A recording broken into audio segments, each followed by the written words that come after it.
My name is Kelly Kirk. I've been married to Daniel for 40 years, and we've both been working together to get where we are today. We met in college, the same age, and both got jobs at the same company. We got married at 25. I'm facing retirement in 6 months, and Daniel retired last month. When our kids were little, we would argue over who would pick them up from daycare or who would make dinner over the smallest things. As the kids grew up, we faced challenges with their rebellious phases and planning their futures, but now those times are fond memories. Once I retire, I want to go to Paris. Maybe even Egypt. I used to dream, discussing such plans while watching TV. But looking back, I realize I was the only one talking. Daniel never really responded. Still, he's always been the quiet type, so I just assumed his silence meant agreement. However, our life was suddenly shaken up by Daniel's affair with a woman 30 years his junior. And she wasn't just anyone, she was a clerk at the company where I still work, and where Daniel had just retired from. We're getting a divorce. You're no longer needed. What? What do you mean? It's simple. She's my lover. I'm using my retirement funds to start a new life and travel with her, who's 30 years younger. Mirabelle, the mistress, smirked and looked at me triumphantly. 30 years younger? What are you thinking? It was so absurd, it was laughable. I thought maybe it was all just a fling. But then Daniel, hugging Mirabelle, declared they were getting married, showing off their affection for each other. If I were younger, I might have been upset.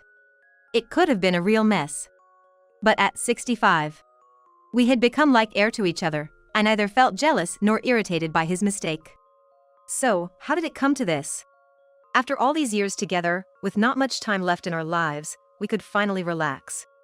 Don't you think it's foolish? What are you talking about? Despite being 65, I'm in a grand romance.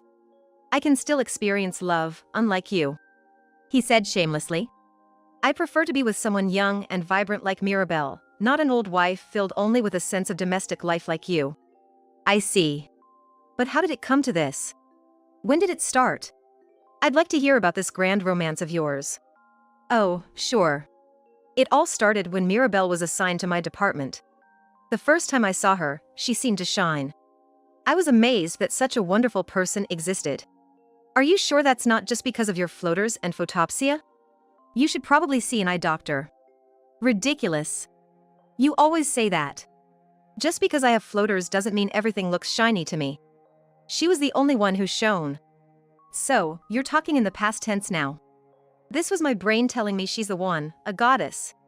That's wonderful. Daniel has been bothered by floaters for years.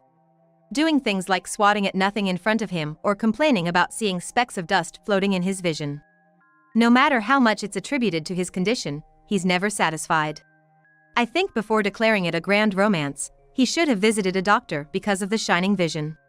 Our deep connection began 2 years ago at the New Year's party. Mirabelle got drunk, and I took care of her and escorted her back to her apartment. That's when a relationship started.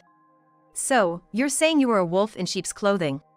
Daniel and I work in different departments. I had no idea he was involved in such affairs. He was often out late for work, claiming it was overtime or business entertainment, coming home in the early hours. In that situation, I couldn't just suspect him of cheating all the time. Plus, I could never imagine my unremarkable husband having an affair. So, all those late nights and weekend work. Were they all just affairs? Yeah, that's right. How bold of you to admit it so freely.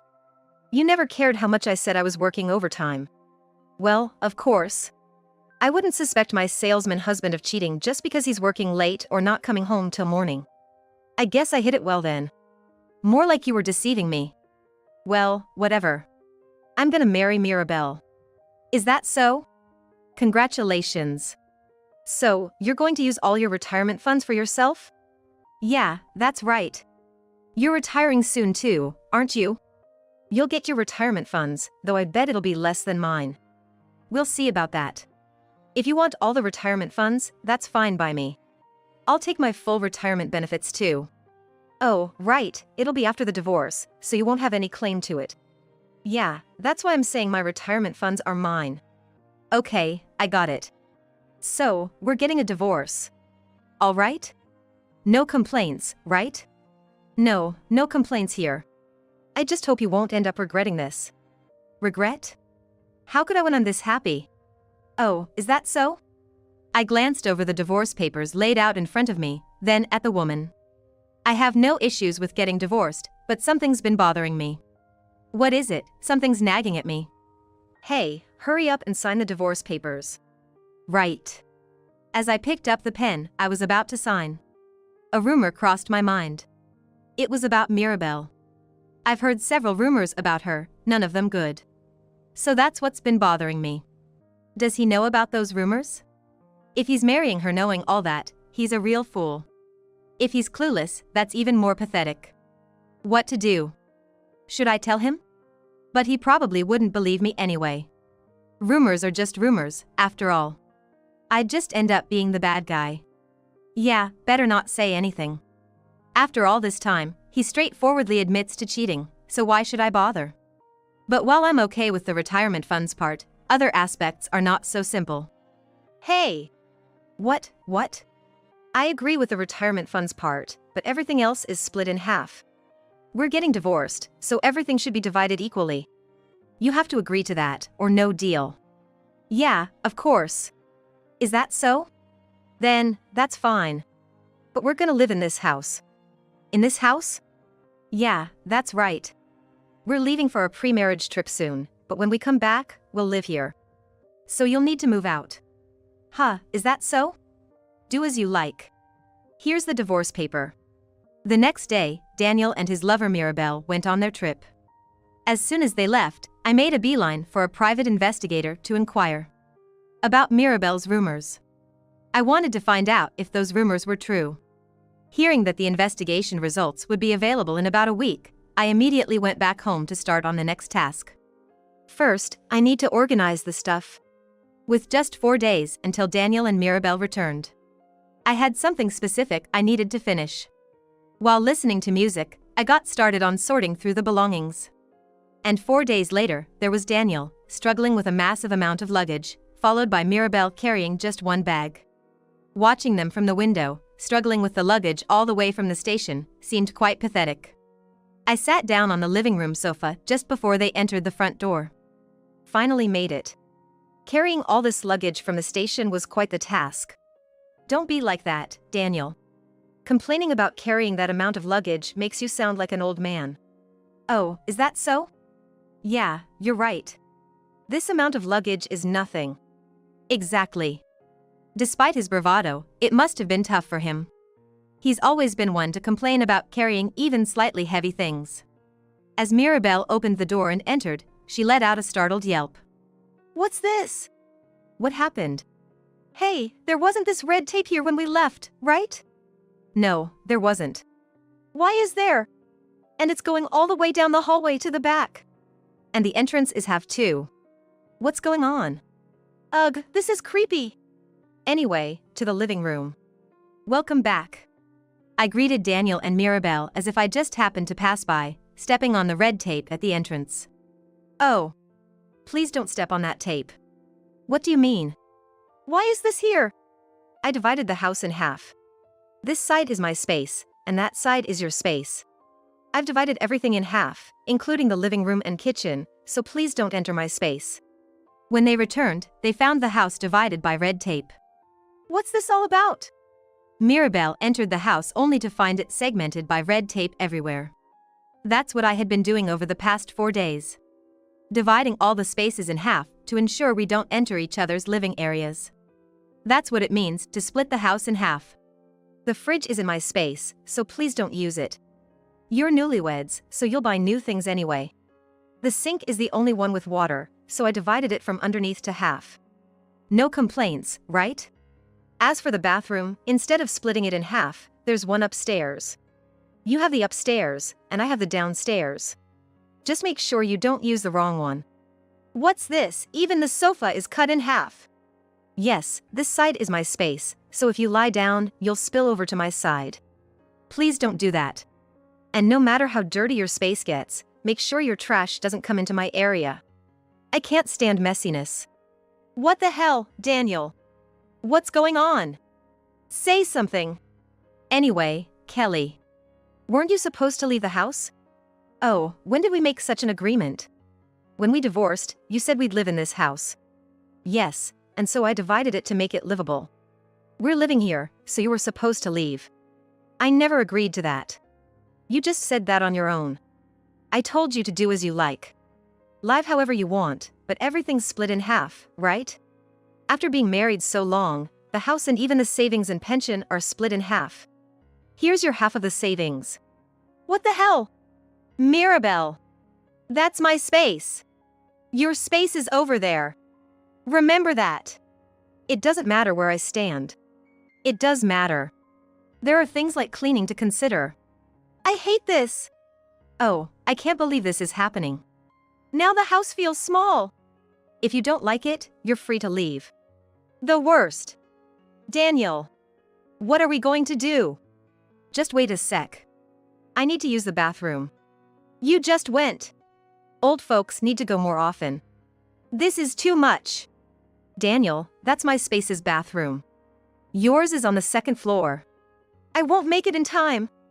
Good thing I insisted on having 2 bathrooms because of our 3 kids and wanting to avoid the morning bathroom rush. Never thought it'd come in handy like this. This is ridiculous. Get out. I don't have to listen to you. This house belongs to Daniel. Just because it's in his name doesn't mean it's solely his. We've both been paying the mortgage, it's marital property. We could even sell the house and split the money if you want. But with the retirement funds, we couldn't afford a house this big. Ugh. You sound like a monkey. That's better. It's not better at all. This house is in Daniel's name, isn't it? You said so. Yeah, that's right. So why aren't you kicking her out? That's because... Didn't you understand what I just explained? Are you that slow? The house is marital property, not just one person's. If you don't like it, you should leave. I'm not leaving. I refuse to budge. The one who should leave is you. Oh, is that so? And about the rooms, there are 3 upstairs and 1 downstairs. 1 room downstairs and 1 upstairs are my spaces. The other 2 upstairs are yours. I'll take one of the bedrooms upstairs. Please don't make noise at night. Why do you have to sleep upstairs? The downstairs is fine. Where I sleep is my business. From that day on, our strange cohabitation began. I continued to work and cook for myself. Having been a housewife for years, making meals for one was no trouble at all. Daniel, having always relied on me to cook, was hopeless in the kitchen. He couldn't even properly prepare instant noodles. And when I thought Mirabelle would cook, it turned out she couldn't cook at all. Dinner time became quite the spectacle. The food on the right and left sides of the table, divided by red tape, couldn't be more different. Daniel and Mirabelle would have microwaved foods. Everything was just heated up. My side would have delicious, steaming dishes. Always 3 sides, and freshly baked bread. Oh, delicious. This stew is so good. Talking to myself became more frequent, but that was inevitable. Hey, if it's that good, can't you share a bit? Oh, Daniel. You have your new wife to cook for you. Even if she can't cook, you could ask her to try. You were always so kind not to ask me even when I was sick. The sarcasm was unavoidable. A little bit should be fine. And the woman who doesn't clean, do laundry, or tidy up made their space increasingly cramped. She would come home from work, strip off her clothes, and leave them scattered everywhere. Snack wrappers would be left on the floor, and she wouldn't throw away her trash. Empty bottles and cans littered the room, some even encroaching on my space. Mirabelle. Don't dirty my space. It's not my fault if it gets in. You're not even doing the basic task of throwing away trash. Are you less capable than a monkey? If you can't keep clean, you don't deserve to live in a house. Stop nagging. Maybe if you kept it clean, I wouldn't have to nag. She disregarded the tape as she walked around. But this behavior was something I couldn't overlook, so I decided to try a new approach. I installed a partition over the tape in the hallway. Thanks to that, the hallway became quite narrow, barely enough room for one person to walk through. However, it also meant that my space no longer got dirty. My side always stayed clean, while Daniel's side was constantly messy. Unable to stand the mess, when Daniel complained to Mirabelle, her retorts came back tenfold. I'm working, you know. I come back from work, and there's Daniel, just loafing around at home. And then you tell me to clean up? Why don't you do it yourself? You're just a retired old man, it's the least you could do. Daniel seemed unable to reply to her machine gun-like response. Even though she claimed to be working, she spent her entire salary on herself, contributing nothing to the household expenses. Kelly, what do you think? About what?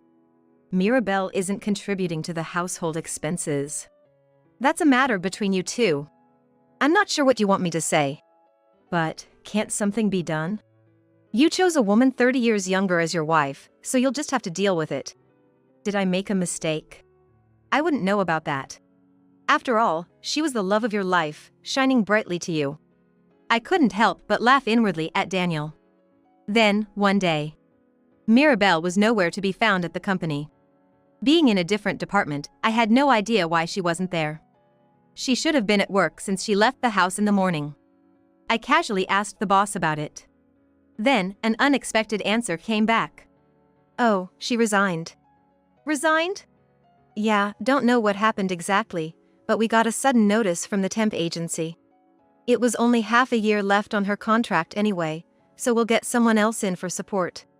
It's irresponsible, really. Her sudden resignation didn't cause any chaos at the office, and many colleagues seemed relieved, to be honest. While she was fast at her work, it was quite sloppy, leading to a quiet dissatisfaction floating around the department. The company was like that, but things were different for Daniel. When he came home, he was in a panic. Kelly, Mirabelle hasn't come home. Was she at the office? I can't get through to her no matter how much I try. She wasn't there. Is that so? What could have happened? She quit, that's what happened. She quit? Why? I don't know, the company didn't seem to know either, but you're her husband, shouldn't you know? No, I had no idea she was planning to quit. Even though you're married. She's not coming back. Hey, Daniel. Do you have a bank statement? Why? I was wondering if she might have taken it with her. That can't be. Daniel shouted but checked the drawer anyway. Indeed, the bank statement was there. See, the bank statement is right here. Daniel was relieved, but I snatched the bank statement and opened it to find a balance of $0. What's this? The balance is 0. It can't be. There was supposed to be $200,000 in this account. It was, but it's been withdrawn today. What? I thought as much. What do you mean? Come with me, I have something to show you. I led Daniel to the living room and laid a detective agency's report on the table. What's this? A report from the detective agency I hired. Whose investigation was this? It was Mirabelle. There's no point in investigating you now, Daniel. Right. According to the report, she's never held a job for long. And she's been divorced 5 times. No way! Every time, she ran off with her husband's money. Her husband's money? Rumors at work were that she'd get close to male employees, get deeply involved, and then demand money from them. That would have been found out, right? Well, you didn't notice, Daniel. She must be pretty good at it. But if she demanded money, wouldn't the men have said something? That's questionable. The company has a strict no-dating policy. If found out, you're fired. Seems like they just paid her off and broke up to avoid trouble. Then why did she marry me? It's absurd. Not really. It's quite clear, isn't it? You were nearing retirement after 40 years of service. Anyone could see the sizable retirement fund coming. Now that you mention it, she did seem quite interested in the company's policies. She targeted that. I can't believe it. If you can't believe it, maybe that's better for you. Happier, perhaps. It's not my concern. Do you know where she is? What will you do with that information? I love Mirabelle. I'm going to find her, obviously. What about this house? She must have hated living here because of this house. That must be it. Living with an ex-wife in a house divided by red tape? No wonder she left. I don't need this house. I see. Seeing Daniel's pained expression, I produced another envelope with investigation report on it. What's this? I thought something might come up. I had her recent activities investigated too. She was going out frequently. You are. What? I thought you were investigating that. I was investigating her because there were so many suspicious things about her. Plus, she seemed quite greedy when it came to money. You might not see it because you're in love, but I can see it clearly because I'm objective. So, you investigated her? Well, I thought you'd want to know. I figured if she left the house, you'd definitely want to chase after her. For me? Yes, yes.